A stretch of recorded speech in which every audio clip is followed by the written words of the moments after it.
देखिए आज बच्चों आपको हम वर्णाश्रम धर्म के बारे में संक्षिप्त व्याख्यान देंगे और जिसमें हमारा समाज 4 वर्णों में और 4 आश्रमों में विभक्त था, जिसमें 4 पुरुषार्थ की व्यवस्था की गई थी, जिसमें से आज हम पढ़ाते हैं वर्णाश्रम धर्म के बारे में।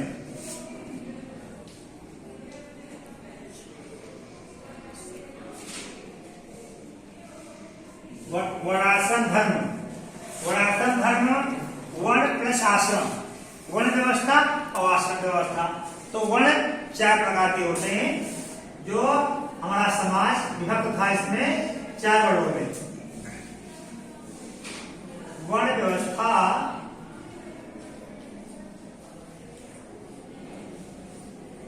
चार भागों में विभक्त था।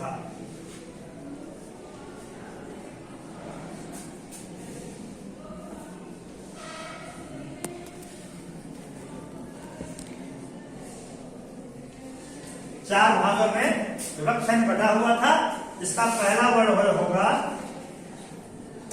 वो है आपका ब्राह्मण, और दूसरा है क्षत्रिय, और तीसरा है वैश्य, और चौथा जो वर्ण व्यवस्था है वो थी शूद्र की।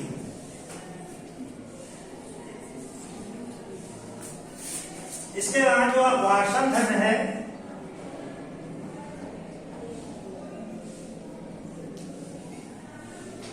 आश्रम व्यवस्था, 4 वर्णों में बटी थी।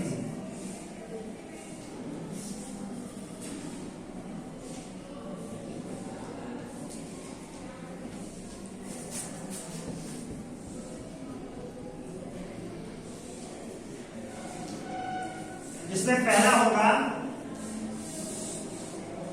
ब्रह्मचर्य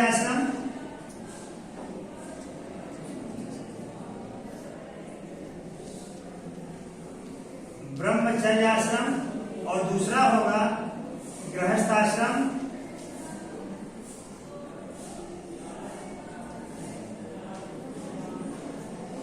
और तीसरा है वानप्रस्थ आश्रम,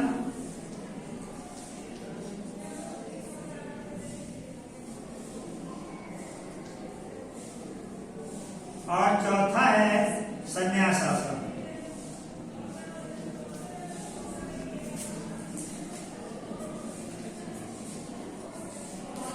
इसी प्रकार हमारा समाज 4 वर्णों 4 पुरुषार्थों में बटा हुआ था।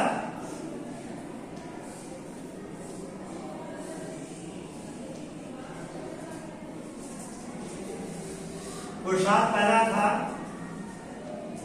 धर्म, अर्थ, काम, मोक्ष। हम बात कर लेते हैं ब्राह्मण क्या है, क्षत्रिय क्या है, वैश्य क्या है और शूद्र क्या है। इसके बारे में ध्यान देंगे कि हमारा जो समाज था वैदिक काल में, तो यदि इस चारों वर्णों के अनुसार आज भी समाज चले उसी रास्ते पे, तो हमारा समाज बिल्कुल शुद्ध और सही होगा, कोई टकराव नहीं होगा। जिसको जो काम सौंपा गया है अच्छे से अपना काम निर्वाह करे, तो आज भी समाज हमारा सही चले। ये मनुस्मृति ने मनु महाराज ने अपने मनुस्मृति पुस्तक में वर्णन किया है। इसमें पहला है ब्राह्मण। ब्राह्मण की उत्पत्ति बताई है कि ब्रह्मा के मुख से हुई है। इनका काम का हम थोड़ा संक्षिप्त में बयान कर देंगे।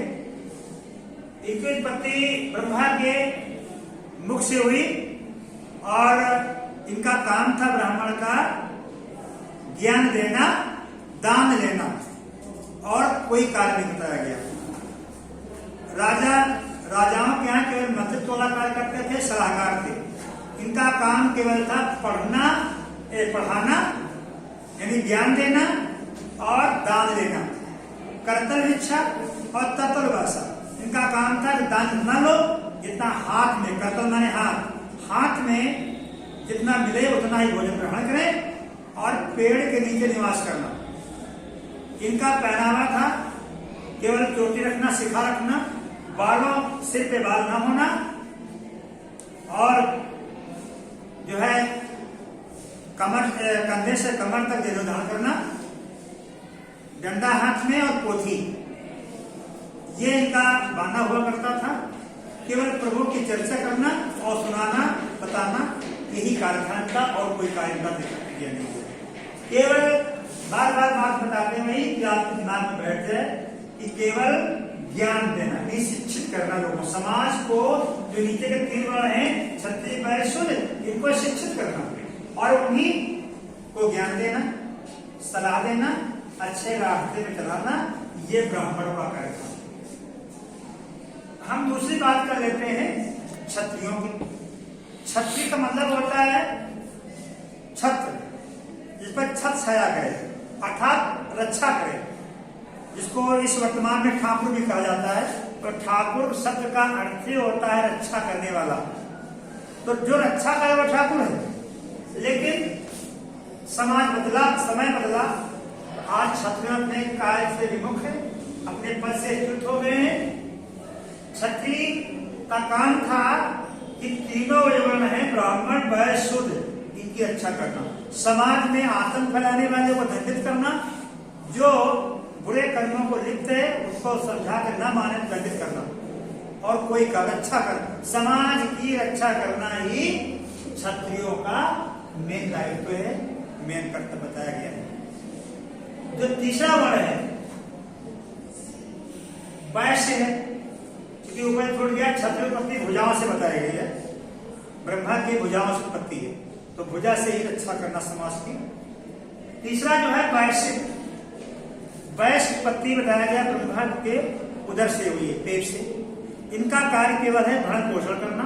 जो 3 वर्ण है, ब्राह्मण, क्षत्रिय और शूद्र, इनका भरण पोषण करना, इनका काम जो है व्यापार करना, गाय भैंस पालना, धंधा रोजगार करना और इसके द्वारा उत्पत्ति अनाज या और धन दौलत जो उत्पत्ति हो वो तीनों वर्णों की जो भरण पोषण करें। और इनका कोई काम नहीं है, केवल यज्ञ करना, इनका यज्ञ करना, पूजा करना, शुभ कार्य करना, परिवार का संचालन करना, ये वैश्यों का कार्य दिया गया। इसके बाद जो आता है शूद्र, शूद्र काम बताया जो उत्पत्ति ये ब्रह्मा के चरणों से हुई है, पैरों से हुई है। इनका काम कुछ और नहीं, केवल तीनों वर्णों की सेवा करना। वैश्य, क्षत्रिय और ब्राह्मण, इन तीनों वर्णों की सेवा करना शूद्रों का कर्तव्य बताया गया है। शूद्र का जो दायित्व कर्तव्य बताया गया है वो केवल तीनों वर्णों की सेवा करना। इनको दान करना या पढ़ना या ये वर्जित था। ये मंदिर में जाना वर्जित था इनका, मतलब कोई शुभ कार्य करने पे वर्जित किए गए थे। केवल तीनों वर्णों की सेवा करना इनका मेन कर्तव्य था और कोई काम नहीं। ये तो मनुस्मृति में इसका उल्लेख मिलता है और मनु महाराज ने इसका वर्णन किया है। अब आते हैं वास्तव